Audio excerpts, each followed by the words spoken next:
자, 안녕하세요, 여러분. 오늘은 8단원 문제 해결 방법 찾기에서 거꾸로 생각하거나 식을 세워 문제를 해결해보는 단원을 해볼 거예요. 자, 거꾸로 생각한다고 하는 부분이랑 식을 세워 문제를 해결하는 부분 두 가지로 나뉘는데요. 거꾸로 생각한다고 하는 게 어떤 의미냐면요. 여러분 과학 시간에 예측과 추리를 배웠을 겁니다. 예측과 추리는 지금 보이지 않는 것을 어떻게 만들어내는 거예요. 어떤 상황을. 그런데 예측은 아직 일어나지 않은 미래의 일을 예측해서, 그러니까 이렇게 계산돼서 이렇게 될 것이다 라고 미리 알아맞혀 보는 거고요. 추리는 여러분 알고 있다시피 과거에 일어났던 일을 단서나 증거를 가지고 추적해서 그런 일이 일어났을 것이다 라고 생각을 하는 거죠. 자, 수학 문제에서 거꾸로 생각한다는 것은 아마 예측보다 추리에 그런 개념이 강할 겁니다. 자, 그래서 이번 시간에 거꾸로 생각하는 거 한번 해볼 거고요. 그 다음 해보는 거는요, 식을 세워. 자, 똑같은 문제인데 거꾸로 생각할 수도 있지만 그 거꾸로 생각하는 걸 식으로 세울 수도 있어요. 자, 여러분들 그런데 이미 방정식이나 또 정비례와 반비례 단원에서 여러분들이 식을 세우는 방법에 대해서, 등식을 세우는 방법에 대해서 굉장히 많이 배우고 연습을 했을 겁니다. 그래서 다음 두 가지를 가지고 문제를 푸는 방법을 한번 해결해 보도록 할 거예요. 자, 그래서 먼저 첫 번째 문제 해결해 보도록 하겠습니다. 자, 첫 번째 문제는 시연이는 돼지 저금통에 돈을 꺼내요. 1,500원짜리 공책 3권을 샀대요. 자, 여기서 한번 체크를 해볼게요. 1,500원짜리 공책 3권을 샀대요. 자, 남은 돈의 3분의 1을 은행에다 저축을 했대요. 자, 여기까지 또 남은 돈의 3분의 1을 은행에다 저축을 했대요. 그 후 남은 돈으로 1,000원짜리 과자를 사고 나니까 1,300원이 남았습니다. 라는 문제네요. 그래서 결국 여러분이 구해야 될 것은 처음에 돼지 저금통에 있었던 돈이 얼마인지라는 거를 물어보는 문제죠. 자, 그러면 여러분들 우리 시연이가 뭘 했는지 한번 거꾸로 한번 가볼게요. 거꾸로가 아니라 시연이가 뭘 했는지 한번 순서대로 한번 쭉 적어보도록 할게요. 맨 처음에 시연이 뭐 했어요? 그렇죠. 돼지 저금통을 잡았습니다. 자, 돼지 저금통 피그 파일. 자, 얘를 잡았어요. 그래서 얘를 딱 잡았어요. 돈이 얼마 들어있는지는 모릅니다. 자, 잡았더니 거기 돈이 있었는데 그 돈으로 먼저 공책을 샀어요. 공책을 몇 권 샀죠? 3권 샀습니다. 자, 근데 공책 하나에 1,500원이라고 했습니다. 근데 3권을 샀으니까 곱하기 3. 아마 여러분들 쉽게 계산하겠지만 4,500원을 썼어요. 그쵸? 그래서 돈이 또 남았습니다. 근데 돈이 남았는데요. 이 남은 돈을요, 셋으로 나눴어요. 돈이 얼마 남은지 몰라? 셋으로 나눈 그 중에 3분의 2는 은행으로 갔습니다. 저축 목적으로 은행으로 갔습니다. 그리고 시연이가 남겨놓은 돈은 3분의 1이죠. 3분의 1을 남겨놨어요. 자, 3분의 1을 남겨놨는데 이 돈으로 또 뭘 했냐면요. 과자가 먹고 싶어서 과자를 샀어요. 근데 과자가 얼마냐면 1,000원이에요. 1,000원. 자, 그래서 과자를 샀습니다. 그래서 1,000원 줬겠죠. 썼겠죠. 그랬더니 얼마가 남았냐? 1,300원이 남았습니다. 자, 여기까지가 바로 시연이가 쓴 돈입니다. 그쵸? 자, 그러면 여러분들 이제 시연이가 처음에 갖고 있었던 돼지 저금통에 들어있었던 돈이 얼마였냐라는 걸 여러분들이 이제 해결을 해야 돼요. 자, 그런데 여러분 이 문제를 보니까 처음에 갖고 있었던 돈을 몰라요. 그렇죠? 나중에 맨 마지막에 남은 돈을 알아요. 보통 원래 여러분들이 풀었던 문제는 처음에 가지고 있었던 돈이 얼마인지 알고 이렇게 썼더니 얼마 나왔냐 이렇게 물어봤었는데, 이게 아니라 이번에는 이렇게 썼더니 이렇게 남았다. 처음에 가지고 있었던 돈이 얼마냐, 거꾸로 물어본 거죠. 그러니까 여러분들이 문제도 한번 거꾸로 풀어보면 되겠죠. 자, 어떻게 풀어볼지 선생님이랑 같이 한번 해보겠습니다. 처음에 풀어볼 방법은 바로 좀 무식한 방법이겠죠. 자, 먼저 돈을 가지고 한번 풀어볼게요. 돈을 가지고 어떻게 풀어볼 거냐면요. 자, 방금 그 과정 그대로 한번 따라가 보겠습니다. 자, 맨 먼저 1,300원이 있었다고 했어요. 자, 그럼 1,300원이 있었다고 했으니까 1,300원을 한번 만들어 보겠습니다. 자, 여기 보면 지금 1,100원이 있죠? 자, 선생님. 자, 실제에서 이런 일이 일어나면 안 되겠지만, 자, 돈을 복제를 했어요. 자, 1,300원이 있습니다. 1,300원. 자, 1,300원 있었죠? 근데 이게 과자를 1,000원 사서 남은 돈이 1,300원이죠. 그러면 맨 처음에 과자를 사기 전에는 얼마가 있었을까요? 1,000원을 쓰기 전이겠죠? 자, 그러면 그때는 바로 이게 하나가 더 있었겠죠. 그러니까 그때 얼마 있었겠어요? 2,300원 있었죠. 과자 사기 전에 2,300원 있었다는 겁니다. 그쵸? 그래서 이렇게 2,300원이 있었는데, 자, 한 번 더 건너볼게요. 이번엔 여기로 가보겠습니다. 그럼 이 돈이 뭐였냐면은 은행에다가 3분의 1을 저축하고 3분의 1 남았을 때 돈이었어요. 그쵸? 그러니까 2,300원이 3분의 1이에요. 그럼 은행에다는 얼마를 저축했을까요? 자, 지금 갖고 있는 돈이 3분의 1인데 2,300원이죠. 그럼 3분의 2는 얼마였을까요? 역시 마찬가지로 요걸 그룹을 한번 지어볼게요. 그룹을 지은 다음에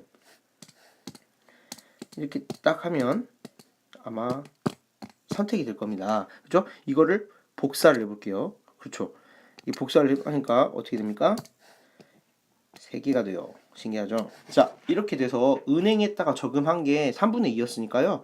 그때 원래 갖고 있었던 돈, 저금하기 전에 갖고 있었던 돈은 바로 이렇게 될 겁니다. 얼마인지 한번 세볼까요? 1,000원짜리가 6장이고요. 100원짜리가 9개네요. 그러니까 이때 얼마였냐면은 이게 6,900원이었어요.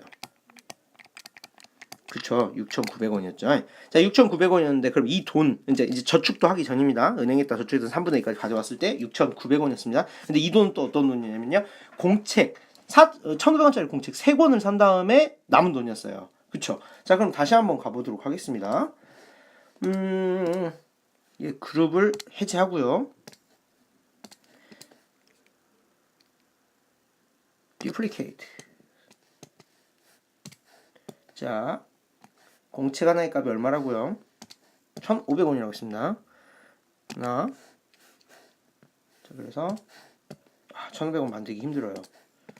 자, duplicate, duplicate, duplicate, duplicate, duplicate. 자, 이렇게 하면 아마 돈이 하나가 좀 많네요. 자, 하나 지우고요. 자, 이렇게 해서 1,500원을 만들었습니다. 이게 뭐냐면 공책 하나 값이에요. 그런데 공책 3권 샀다 그랬죠? 그래서 선생님은 자, 얘네들을 그룹을 시켜서요. 자, 복사를 하면 자, 공책 3개 산 값이 이렇게 나옵니다. 자, 그러면 이제 여러분들 총 얼마? 자, 공책 3권까지 해결했으니까 맨 처음에 얼마 있었는지를 여러분들이 생각할 수가 있겠죠. 자, 어떻게 되겠습니까? 자, 다시 한번 돌아오겠습니다. 맨 처음에 1,300원 있었어요. 1,300원 있었는데 여기에서 과자 1,000원어치 산 거 다시 하면 2,300원이 되죠. 근데 2,300원은 맨 처음에 남은 돈 3분의 1이었어요. 그러니까 은행에 있던 3분의 2 전까지 합하면 이것까지 다 합한 거였죠. 이렇게 했더니 6,900원이었어요. 자, 그런데 이 6,900원은 1,500원짜리 공책 3개를 산 다음에 남은 돈이었으니까 1,500원을 3개 다시 공책을 반품에다 치고 받았습니다. 그럼 총 얼마가 되냐라는 거죠. 원래 있었던 돈은. 자, 세볼까요? 1,000원짜리 몇 장 있어요? 하나, 둘, 셋, 넷, 다섯, 여섯, 일곱, 여덟, 9장 있네요. 그쵸? 그러면 일단 9,000원. 자, 100원짜리 한번 봐볼게요. 3, 6, 9. 이거 하나, 다섯, 15개죠.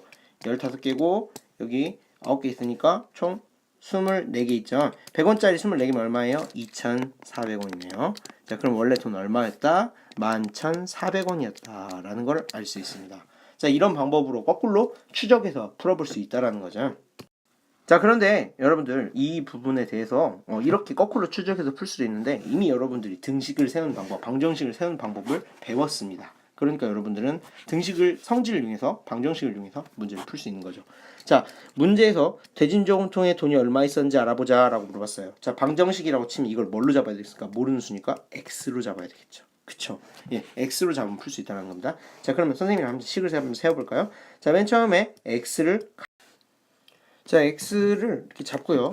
여기서 x에서 맨 처음에 돈을 꺼내서 1,500원짜리 공책 3권을 샀다 그랬어요. 자, 그러면 1,500원에서 x에서 1,500원짜리 공책 3권을 샀으니까 이걸 빼야 되겠죠.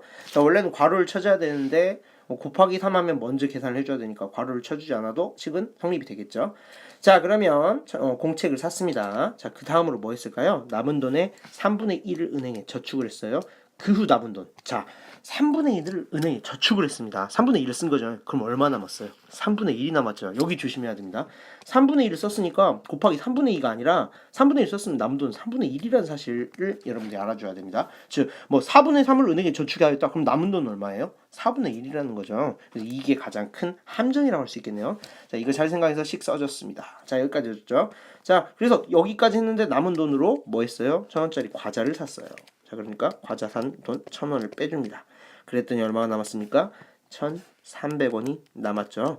자, 복잡해 보이는 식이긴 하지만 여러분들 이런 식 문제 여러분 이미 해결할 줄 알고 있습니다. 어떻게 해결했죠? 등식의 성질을 이용했죠. 등식의 양변에 0이 아닌 같은 수를 더하거나 빼도 등식은 성립한다. 0이 아닌 같은 수를 곱하거나 나눠도 등식은 성립한다. 이걸 이용하면 여러분들이 이 문제를 풀 수 있습니다. 자, 예를 들어서 여기 마이너스 1,000 있죠? 여기다가 1,000 좌변에다가 1,000원을 더해줘요. 그러면 우변도 1,000이 더해지죠. 그럼 어떻게 될까요? 식이? 자, x 빼기. 자, 1500 곱하기 3 여러분 그냥 4500이라는 거 쉽게 계산되니까 그냥 이렇게 쓰겠습니다. 곱하기 3분의 2 1은 자 더하기 1000 마이너스 1000 하면 없어지니까 그냥 그대로 쓰면 되고요. 저기 2300이 됩니다. 여기까지 무슨 말인지 가죠? 자 마찬가지로 방정식의 풀 방법 곱하기 3분의 1 없애주고 싶어요? 그럼 여기다 곱하기 3 하면 되겠죠. 그럼 곱하기 1 되잖아요. 그러면 좌변에다 곱하기 3 했으니까 우변에다 곱하기 3을 해주면 되겠죠. 그러면 x 마이너스 4500은 자 이거 1 되죠. 1 이거는 6900 되겠네요. 6900이 되겠죠. 자 이제 또 어떻게 하면 됩니까? 여기다가는 4500 더해주고요. 여기다도 똑같이 4500 더해줘도 등식은 성립이 됩니다. 자 그럼 어떻게 됩니까? x는 6900 더하기 4500 하면은요 11400 아까랑 똑같이 나오겠죠. 자 그래서 돼지저금통에 돈이 처음에 얼마 들어있었냐? 바로 11400원 있었다라는 걸 알 수 있습니다. 자 어째요? 식을 세워서 풀면 식 세우기가 굉장히 어렵지만 식만 세웠을 경우에 식을 세웠을 경우에 여러분들이 알고 있는 등식의 성질을 이용해서 굉장히 쉽고 그리고 체계적으로 풀 수가 있다는 장점이 있습니다. 자 그래서 여러분 더 편한 방법 이렇게 생각을 해봐야 되는데요. 여러분이 두 가지 방법으로 풀어봤어요. 첫 번째 방법은 거꾸로 풀어보는 방법이었고요. 두 번째 방법은 식을 세워 풀어보는 방법이었어요. 자 그런데 거꾸로 푸는 방법은요. 자 여러분들 선생님 막 그림 같은 걸 활용을 했죠. 일일이 다 그림을 그려야 돼요. 자 그런데 만약에 여러분들이 풀었던 문제가 오늘 풀었던 문제처럼 뭐 그리기가 많이 안 나오는 문제면 상관이 없는데 만약에 그리기를 굉장히 많이 해야 되고 굉장히 복잡한 그림이라면 좀 어려울 수가 있겠죠. 그렇죠? 하지만 식으로 세운 문제는 처음에 식 세우기가 좀 어렵지만 식만 세우면 굉장히 체계적으로 단계적으로 풀 수 있는 그런 장점이 있었습니다. 자, 둘 중에 어느 방법이 더 좋은지는 여러분들이 직접 판단해 보도록 하시고요. 자 다음 시간에는 선생님이 오랜만에 재밌는 걸 할 거예요. 바로 Can you street 바로 교실 버전. 자 여러분 1학기 때 원의 넓이 구할 때 했던 거 기억나죠? 아마 교실에 내일 엄청나게 많은 양의 자물쇠가 있을 겁니다. 자물쇠 락. 자 이걸 열어가지고 여러분들이 맨 마지막 자물쇠 열어야 되는데 그 자물쇠의 비밀번호들은 자 어떤 것들일지 선생님이 설명하지 않아도 여러분들 예상이 가죠? 네, 다음 시간에 재미있는 수업 할 수 있도록 합니다. 다음에 만나요.